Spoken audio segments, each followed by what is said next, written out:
Hey, welcome to the Curvy Critic with Carla Renata, episode 48. Crazy Rich Asians production designer Nelson Coates is talking to us about those crazy waterfalls and some secrets with production design on that particular project. Alita Battle Angel is leading the box office, and who is going to take home the gold next week? Me and Scott Menzel going to tell you in just 2 seconds.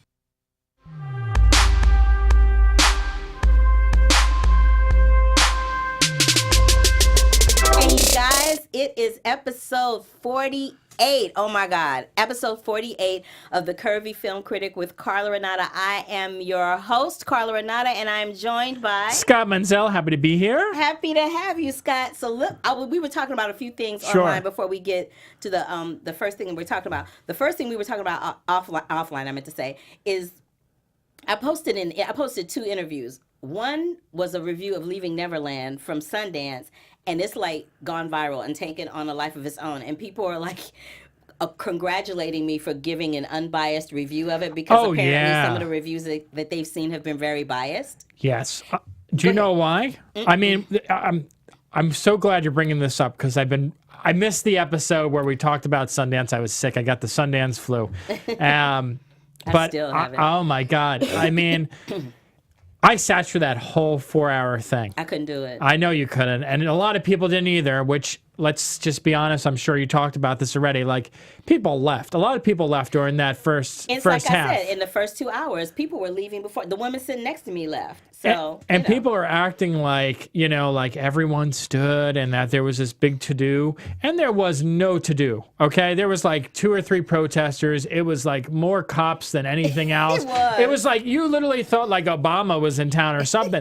It was ridiculous. They had like this sniffing dogs. I thought most of that police and security was there because it was rumored that Oprah was going to come. Oh, yeah. Because Oprah was supposed to come to the Black House, but that didn't happen. So I attributed most of that extra security not only to the protesters for both the Weinstein doc and the Leaving Neverland doc, but also to the fact that Oprah was supposed to show. Well, I wanted to tell you that I actually did read your review for that movie because I was actually very interested to hear your thoughts because I was very indifferent when I walked out of that film, and I laughed at some of the stuff that you said in your review, like the fact that they show you the jewelry and you were like, why do you keep that jewelry? You're like, it's like, I was like, oh my God, I thought the exact same thing when I was watching it. So you guys, to put this into context for you, Leaving Neverland is a documentary about Michael Jackson and these 2 people that are alleging that he sexually molested them when he was alive.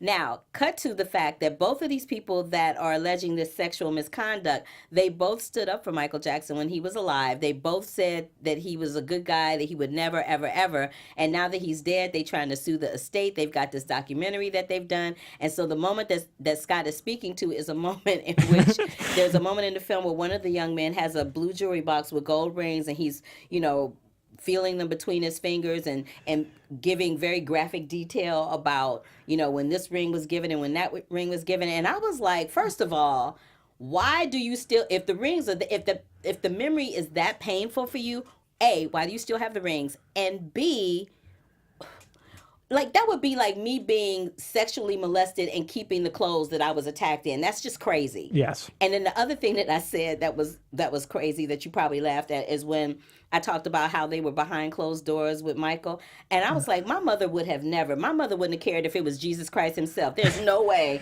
I would have been behind a closed door with a grown-ass man. Listen, we're from 2 different backgrounds. My mom would never let me do that either, okay? I mean, I remember when the initial case broke out, my mom was like, this is just like, who would let their kids do that?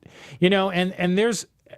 And where you're coming from and where I'm coming from this is that there is a lot of people who are watching that documentary and taking it like the gospel. I mean, they're literally not doing any research. And the thing is that it's so incredibly unfair to kind of watch something where there's no other information in that film besides those 2 families. It's crazy. There is nothing else in that film. And even that gets repetitive. Yeah. But I bring it up to say what we said about Yeah. it. And I also bring it up to thank the BHL community, to thank the Rotten Tomatoes community for supporting a sister. Thank you to all the people that read the article, that have been shouting me out on Twitter, Instagram, wherever else is posted, telling me how fair and unbiased the article is and the review is. And I wholeheartedly appreciate you for that. And I appreciate you for making comments about it as well, Scott. Thank you. I appreciate your Yeah, support. no problem. The other thing I wanted to bring up is I was talking offline again to Scott about there's an interview that I did for the Spirit Awards brunch with Yalitza Aparicio and Marina de Taveras for Roma, right? And I'm thinking, ain't nobody gonna see this. Right. No one's gonna watch I think that this. about Right, everything right, I do right, online. right. I'm like, ain't nobody gonna see this. Well, that particular interview to date, and I'm a little dyslexic, so it's either 108,000 or 180,000. I can't remember, but it is that far up in the numbers, and it has 325 interviews, and most of them are in Espanol. So I wanted to thank the Latino community for supporting me with that review, because if it weren't for you guys watching it and commenting on it, it wouldn't have those numbers. Again, thank you for supporting the BHL community. Thank you for supporting the Curvy Critic, and just thank you. I appreciate you all. So now that I've said all that Yes. and gotten it out of the way, I wanted to introduce a friend of mine named Nelson Coates. Nelson Coates is a production designer, and he's going to explain what that is in the interview, so I won't go into detail with that. But I met Nelson at Sunset Gower Studios during a happy hour thing that they had there. And For Crazy Rich? no, this was way before. This was like 2011. I met him, and we became friends, and we've been in contact ever since. And so I happened to see the credits of Crazy Rich Asians. I'm like, oh my God, Nelson did that. I have to talk to Nelson. So what we try to do here at the Curvy Critic, because we are the Curvy Critic, we may not always necessarily have an opportunity to get the big stars of the films or the directors, but I'm actually more interested in what happens behind the lens anyway. What's happening with the people that are coordinating the film, who are casting it, who are production designing it, costume designing it, concept costume designing it. I'm more interested in those things anyway, because that's fascinating to me. So Nelson is a production designer, and he did the production design for Crazy Rich Asians, which is one of the nominated films this season. And he also is doing the production design for In the Heights, which is produced by Warner Brothers as well. That's Lin-Manuel Miranda's first Broadway show that is now being made into a musical. So without any further ado, we are going to get right into this interview with my good friend, Nelson Coates.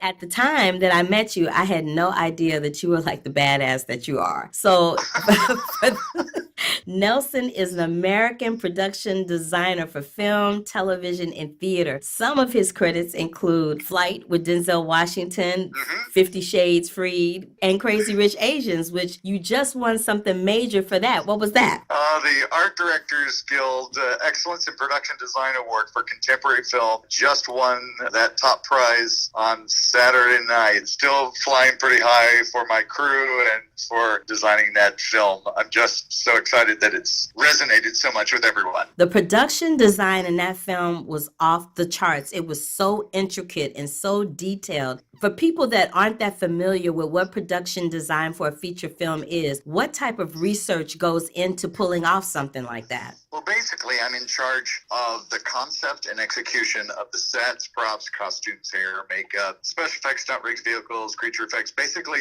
all the visual aspects of telling the story. Doing something like Crazy Rich Asians, you're having to figure out not only how to tell the story, but also how to actually be able to afford it and to accomplish it with a film crew. We had to scout for locations. Everyone thinks, oh, the movie takes place in Singapore. You shot the whole movie in Singapore. Singapore is really expensive, and it's expensive to house crew and cast, and it's challenging to get permits for streets and things. Actually scouted surrounding countries and ended up filming the majority of the movie in Kuala Lumpur, Malaysia, a town called Penang in northern Malaysia, and out on an island called Langkawi. And we only actually filmed 10 days in Singapore out of a 43-day schedule. So when you watch the movie, you see family ancestral home, which is a big deal. And it's actually not one house. It's actually 6 different things that we put. The interior was a dilapidated old mansion from the 1880s that when I found it, it had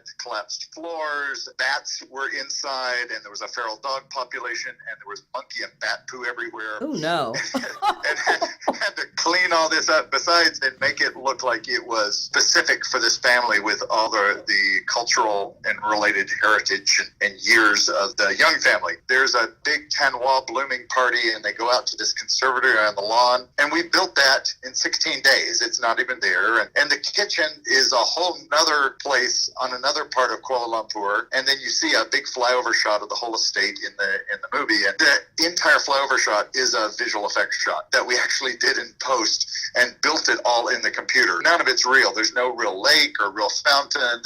Oh, wow, really? It's literally to make you feel like, oh my gosh, this is a huge estate. That's all part of how you go about looking at something. And even on top of just making the sets, in the book, it talks about the family and how many years they lived in Singapore and all this. There's a particular style of design called Peranakan that is a historic for that part of the world. It's not Chinese and it's not particularly Malaysian, but it's kind of this mix of the people that settled on that peninsula and has particular tile and particular fabrics and even original furniture and things. And I'd seen, like in the Musée d'Orsay and Paris, you see some furniture pieces that I've seen for years where you have mother of pearl inlaid in this really dark wood, ornate stuff. And I'd seen the word Peranakan, but I really didn't understand it until I got to this peninsula. I talked to the director and I said, you know, the Ama, the grandmother, she would have been Peranakan heritage, and her house should have all of those cultural clues with the particular food and the particular fabrics and the things and the flower designs and all this. That becomes part of the visual style of the movie, and you try to transport audiences to a place they've never been before to see things that are very culturally specific and yet also tell the story. Speaking of culturally specific, flip forward to what you're working on now, which is In the Heights, and that was a Broadway show. So how do you take something like In the Heights, which already had a set design, you know, for the Broadway production, and elevate that for the screen? You want to be really familiar with the original source material so that fans will see those touch points that they love from the show or the original book or something like that. But you're also then creating environments for a film. How does the process start with you being attached to a film? Do you meet with the directors? Do you meet with the producers? Do you have to do a proposal? Are there sketches involved? Well, it happens so differently with every different project. In the case of In the Heights, I saw Lynn perform on Broadway 10 years ago. I was so blown away. It was the first month of the show being on Broadway. I was so blown away. I was like, oh, I have to do this when it becomes a movie. Well, that doesn't mean anything. You put it out there, though. I don't think they were even thinking about a movie. I was like, I've got to do this. I got to do this. So I saw it 3 times, and I was like, oh my goodness, I have to do this. Have to do this. Well, no one was even picking it up to be a movie at that point. And right. You're just, life goes on. Ironically, I go in to meet John Chu on Crazy Rich Asians, and come to find out he's attached to direct In the Heights. That was very serendipitous for you. It was incredibly serendipitous. So I'm sitting there in that meeting for Crazy Rich Asians going, I've got to get this movie and I can't screw it up, because he doesn't realize it, but this is he's attached to my dream. Aww. And then who knew that John and I had hit it off, and we did a Netflix comedy special with Ken Jeong that comes out Valentine's Day. I'm glad you brought that up, because that was going to be my next segue. So you've done these feature films. You've done a feature film based on a Broadway, or you're about to do a feature film based on a Broadway musical. How do you go about doing a TV special for a comedian? Because that's literally just like one thing, right? It's just so different. You're sitting there going, okay, what is going to resonate for him, and what does he want to do? And ultimately, there have been a lot of comedy specials on Netflix, and it's like people in a theater and just some sort of draping or lighting or something. And Ken wanted to do something very specific with his subject matter. He wanted to have it in the Ice House in Pasadena, where he actually took his wife on their very first date, which is pretty ballsy of him because when he took her there on his first date, he was actually performing as well. Oh, he was confident.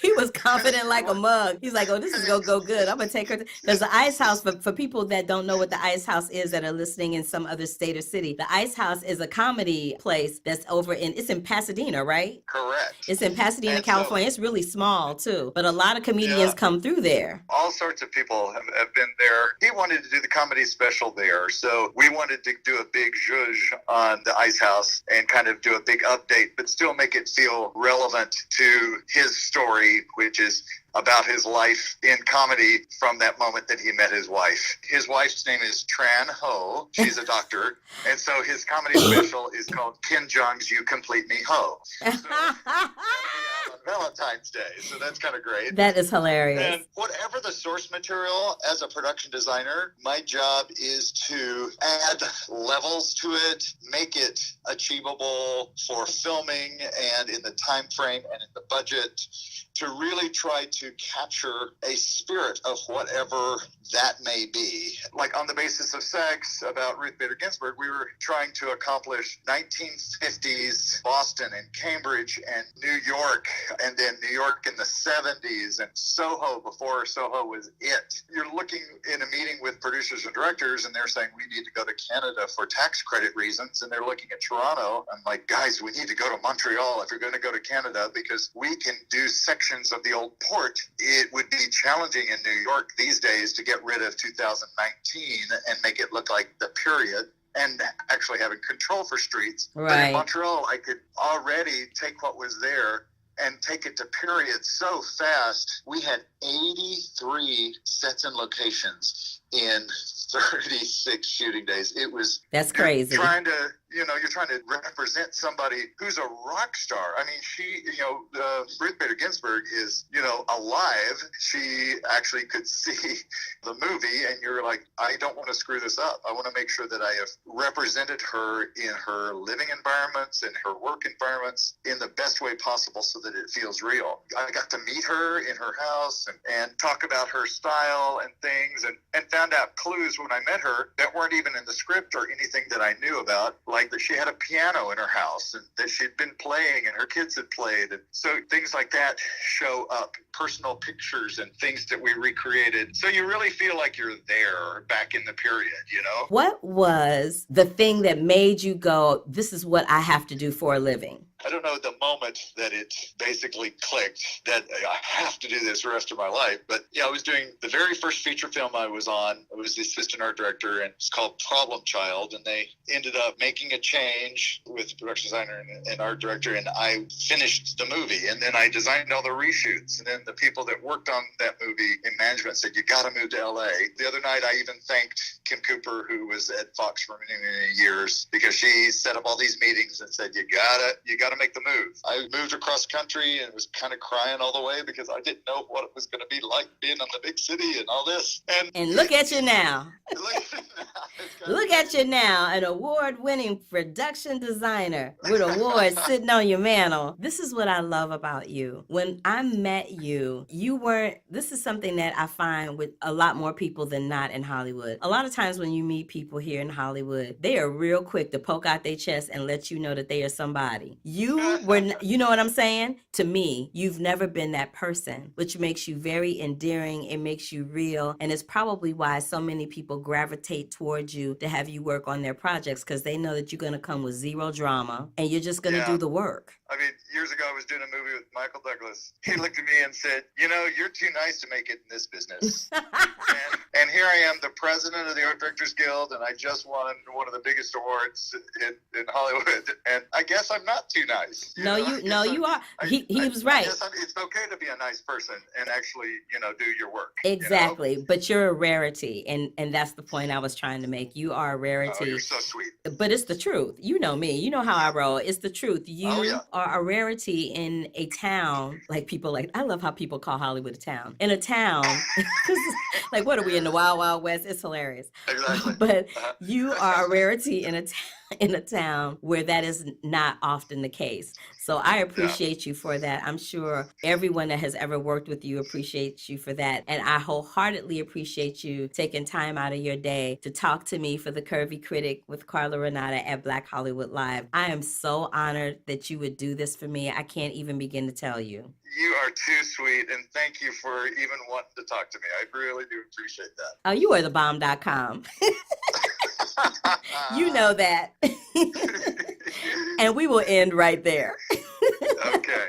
Thanks again, Nelson. This is your girl, Carla Renata, aka the Curvy Film Critic. You can now catch Crazy Rich Asians and On the Basis of Sex streaming online right now. And be on the lookout for In the Heights, directed by John Chu, produced by Warner Brothers, starring Rita Moreno, Corey Hawkins, Anthony Ramos, and of course, written by Tony Award-winning Lin-Manuel Miranda. Until the next time, love, peace, and hair grease, y'all. Bye.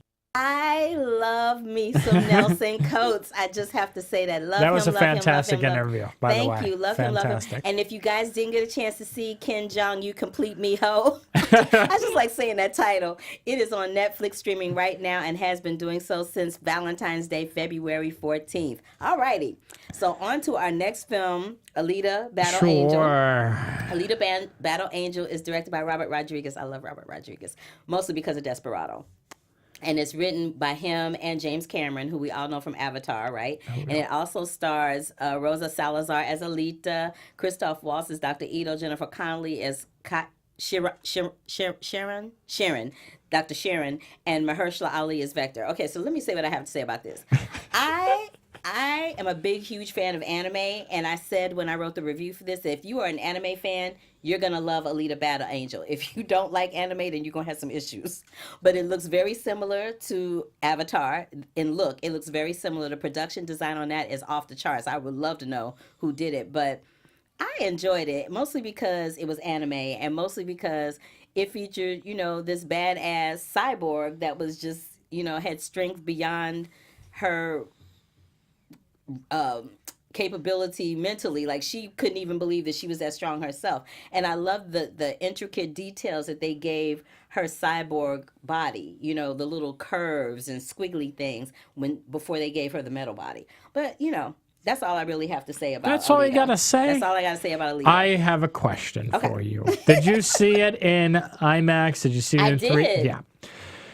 So, full disclosure, I feel like I missed the mark with this one because I wound up seeing this movie. I missed the screening. I guess I was at Sundance when they initially screened it, and then there was a secondary screening, and I decided not to go. So I went out and I paid money, and we saw it actually on Valentine's Day. Oh. And I decided to go to a 2D theater because I'm so used to going to a 3D movie, and I feel like, it wasn't worth it. Mm-hmm. So the one time that I decide to finally skip a 3D movie, I regret it because this movie did not work for me. Oh, it did not work for me. I felt like when you take away the elaborate visuals and the great special effects and the IMAX screen and just watch it on a standard movie screen, the visuals are kind of they're fine. There's certain aspects of the film where some of the fight scenes or some of the action sequences, they're really awesome, and you can tell how they're going to be those really those motocross motorball scenes are you can see that they're going to be really enhanced on a 3D screen or an IMAX screen. That being said, the character of Alita, I absolutely adored. I thought she was a crazy character, but one that had a lot of heart to her, kicked some major butt. I love seeing that. Christoph Waltz was also pretty good in the film. But then everyone else, I had problems with everyone else. I like her little love interest. He was cute. Until the third act. And then that happens. I feel like this is the thing. They've got 3 Oscar winners in this film. I know they do. They've got Mahershala, they've got Jennifer, and they've got Christoph. I haven't seen Christoph Waltz do anything major since he won the Oscar. Mahershala Ali has pretty much been everywhere. And Jennifer Connelly has had some hits and misses here and there, but she has done some other things since she won. I don't think they necessarily needed Oscar winners in those roles to do the film. I think they did that to get people to come see it. I don't even think they needed James Cameron to write the script. Robert Rodriguez could have wrote the script and it would by himself and it would have I been actually fine. think James Cameron hurt this film by writing the script because I think the writing was, it was the very, weakest. Yeah, it was it was weird. But like I said, if you're an anime fan and you want to see a female cyborg kick some butt, you're gonna be all over Alita. Yeah, and I I'm not gonna say that like don't go see this movie. I would suggest, even though I have not seen it, make sure you see it on like a big screen and in go 3D. to the IMAX yeah. 3D, the whole nine. It is thebomb.com if you see it that way. All right, so now Okay. we're in Oscar season. Are you bored of this Oscar season? I wouldn't say bored, but what I would say is that it has been a little they're always predictable at a certain point. It becomes very predictable about who's going to win what and who's going to do what. But the categories that are not predictable, or I'm sorry, the categories that tend to be unpredictable on the night of the ceremony are those best supporting actor categories. Like it's a smooth sailing shot all the way up until Oscar night, and then there's like a wrench thrown up in there. So what I would love to see on Oscar night is some ties. Some ties. Oscar night would make me very happy. Yes, I mean something to mix it up a little bit. Yeah. So let's talk about Best Picture. We got Black Panther, Black Klansman, Bohemian Rhapsody, The Favorite, Green Book, Roma, A Star Is Born, and Vice. Oh, let me just say this real quick. So Bohemian Rhapsody had this event this week. Oh, I was gonna say I was so jealous that you went. Much fun. They had this band called the Queen Extravaganza band, tribute band. Oh my God. It was like going to a Queen concert, and the guy that was singing the lead, he was Galileo and We Will Rock You in Brazil, and I was Killer Queen and We Will Rock You in Vegas. Oh, so wow. Because I was looking at him like, man, he would have been great and We Will Rock You. So I went up to him, I'm like, have you ever heard of this musical called We Will Rock You? He was like, yeah, I was Galileo. I was like, I was Killer Queen, and we hollered and took a picture. Wow. But that's all I wanted to say about Bohemian Rhapsody. But I love Bohemian Rhapsody. Me I don't know why too. people are giving it such a bad I rap. love it. But I think for Best Picture, I think my pick, just because it's been going on all award season, is probably gonna be Roma, probably. But I would love to see Black Panther win this. I would love to see Black Panther win Best Picture. I think Roma's gonna win. I know I'm in the minority on this. I would actually like to see any of these other films take it. Let me take that back. What should win, I feel, is Black Panther, but what probably will win is probably going to be a tie between Roma and Green Book. I think Roma has this on lock. Okay. I do. All right. So Best Supporting Actor, Mahershala Ali for Green Book, Adam Driver for Black Klansman, Sam Elliott for A Star Is Born, Richard E. Grant for Can You Ever Forgive Me, and Sam Rockwell for Vice. Mahershala Ali has been winning all season. For him not to win in this category, Oscar night would be a shocker. Yes. But we were going to have a shocker, because we did have one a few years back with Sylvester Stallone. Oh my God! If there was going to be a shocker, the person that would possibly beat him would be Sam Elliott. Yeah, I mean, wouldn't it be nice to actually? I mean, I love Mahershala. Don't get me wrong, I really do. I love Mahershala too. I mean, he slayed in Green Book, and he's been winning everything. Oh, I know. There has been not one award ceremony that's come up that he hasn't won. I know, but wouldn't it be like such a shock, like you just said, for Sam Elliott to win? I'm telling you, it could happen. It could happen. Best Animated Feature Film: Incredibles 2, Isle of Dogs, Mirai, Ralph Breaks the Internet, Spider-Man Into the Spider-Verse. Spider-Man Into the Spider-Verse. I know. Come on. No, I know. No contest. Nope. Best Foreign Film: Capernaum from Lebanon, Cold War from Poland, Never Look Away from Germany, Roma, Mexico, Shoplifters, Japan.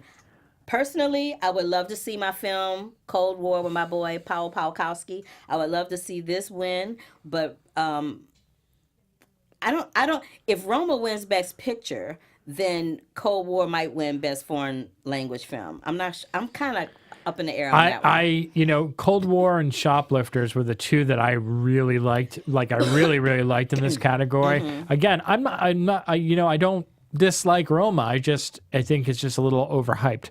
But I think Roma's going to get it. Okay. Best Director: Spike Lee for Black Klansman, Pawlikowski for Cold War, Yorgos Lanthimos for The Favorite, Alfonso Cuarón for Roma, and Adam McKay for Vice.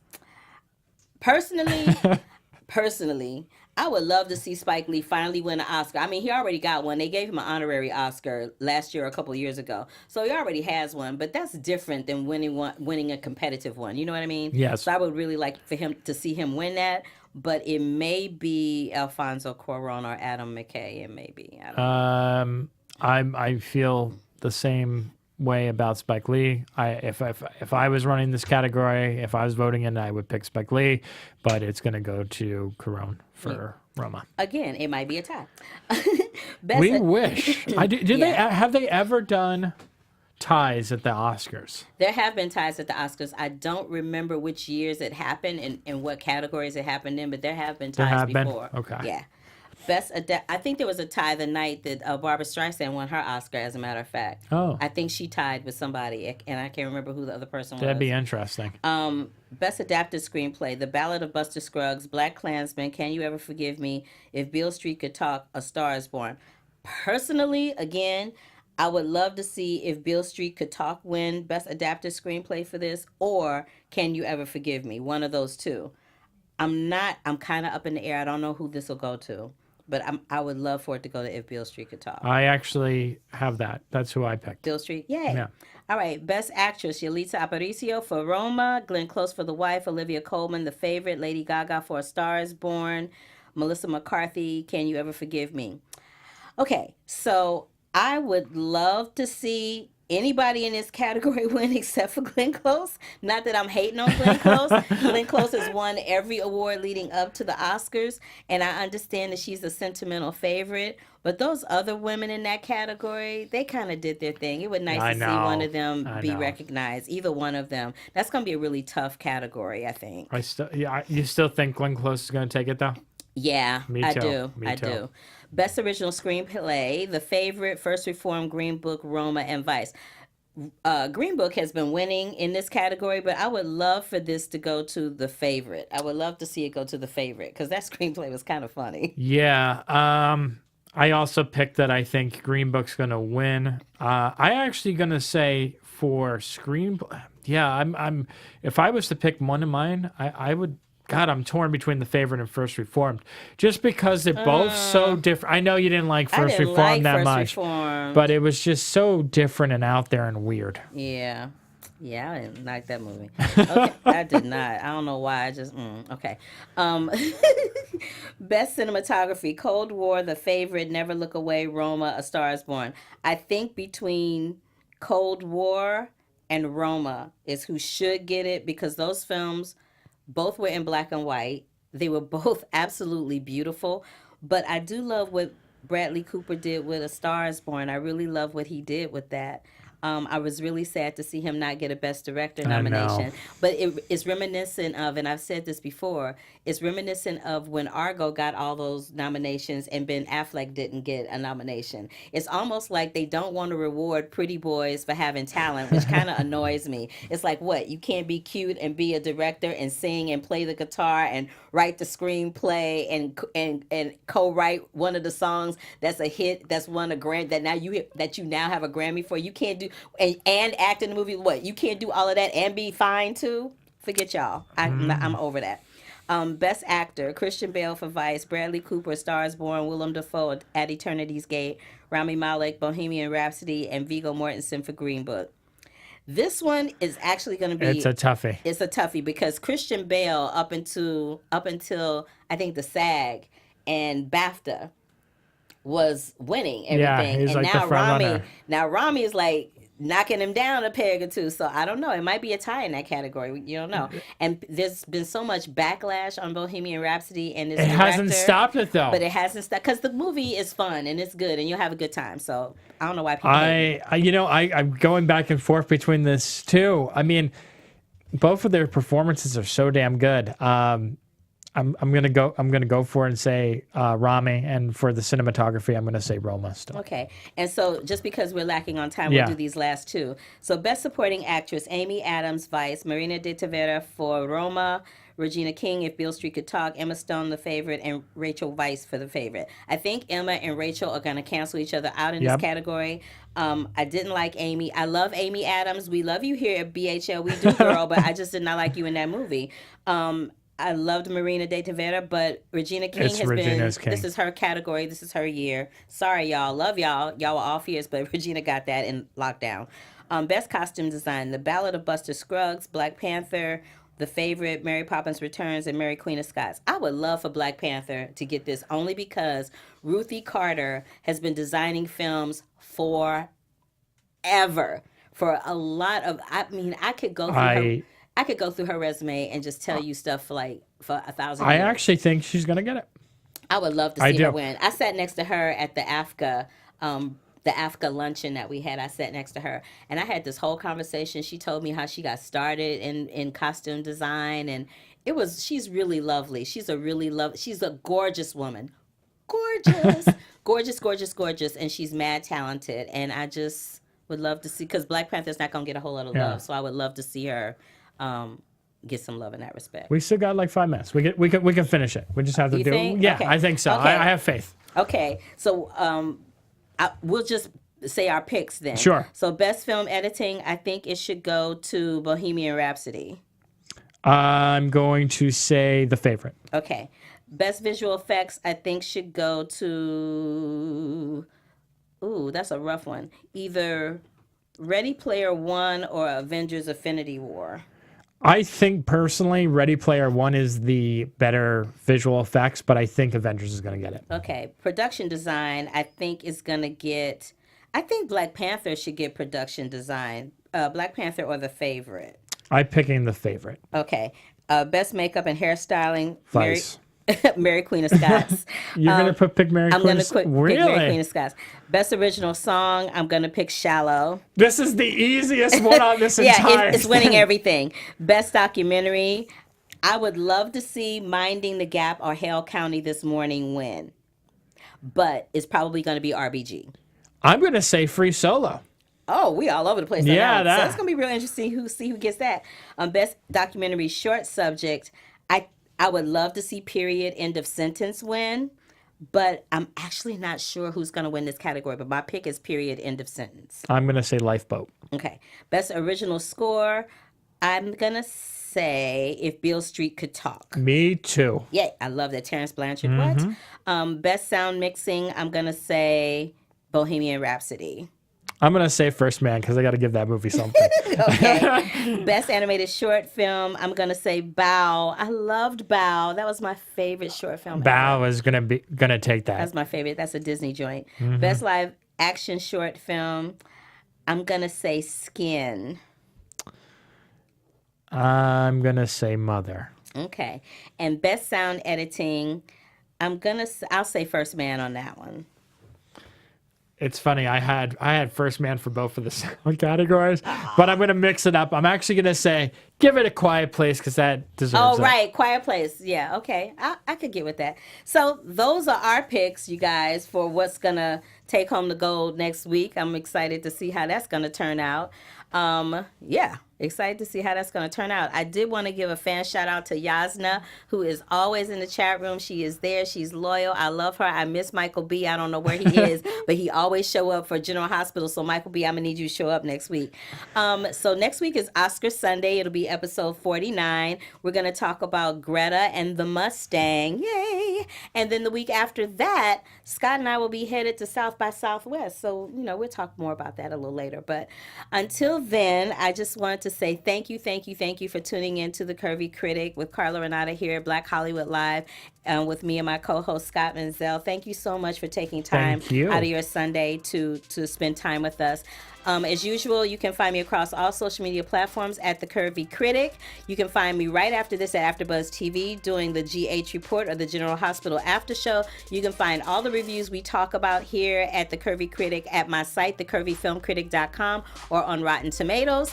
And where can we find you, Mr. Scott? You can find me at WeLiveEntertainment.com. You can find me on Twitter and Instagram at @TheOtherScottM. And as always, thank you so much for watching and supporting the show. Yay! All right. Oh, and guys, don't forget to check us out on Spotify and iTunes. Give us some stars, give us some love, give us some comments. We will comment back. So until next time, we'll see you next week for episode 49 of the Curvy Film Critic at Black Hollywood Live. Love, peace, and hair grease. Bye.